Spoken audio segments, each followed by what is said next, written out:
भगवान श्री रुक्मिणी जी के संग श्री द्वारिकापुरी में, द्वारिका धाम में सुखपूर्वक विराज रहे हैं।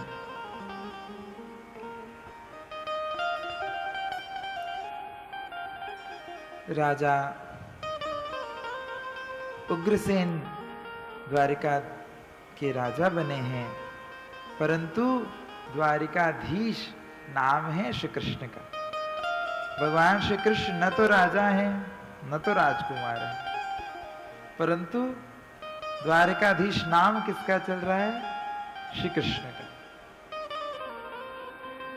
टेक्निकली पूरी द्वारिका नगरी, द्वारिकापुरी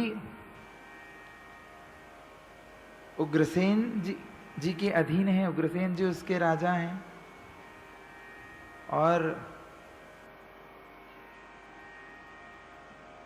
लिखित में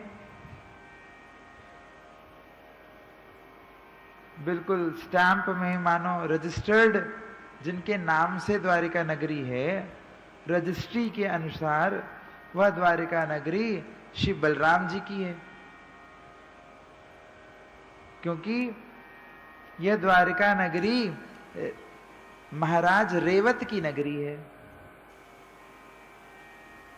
रेवत महाराज की बेटी है रेवती, और उनके विवाह के लिए महाराज रेवत ने सोचा कि अब एजेंसीज में क्या जाया जाए, चलो सब फैक्ट्री चला जाए। ऐसा सोच करके श्री रेवत महाराज सीधा ब्रह्मा जी के पास पहुंच गए अपनी पुत्री की पत्री को दिखाने, कुंडली दिखाने। ब्रह्मा जी के पास जब पहुंच गए तो ब्रह्मा जी ने बोला, अरे जितने देर से तुम यहां खड़े हो, इतने देर में तो धरती में कई युग पलट गए। सतयुग में गए थे, यहां त्रेता द्वापर सब निकल गए।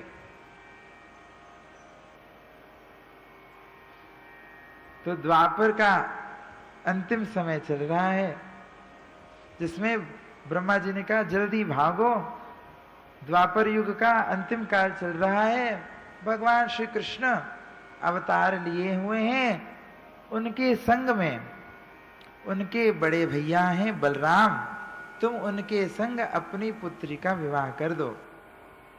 सोई रेवत जी आए और आकर के ऐसी आज्ञा बताई, ब्रह्मा जी की आज्ञा बलराम जी को। बलराम जी ने आज्ञा स्वीकार करी और बलराम जी का विवाह हुआ श्री रेवती जी के संग। बोलिए रेवती रमण लाल की जय। ब्रज के राजा हैं दाऊ दयाल, नंद बाबा के बड़े छोरा हैं, तो बड़े छोरा उनको ही मिले महाराज राजगद्दी। तो ब्रज के राजा हैं श्री दाऊ दयाल।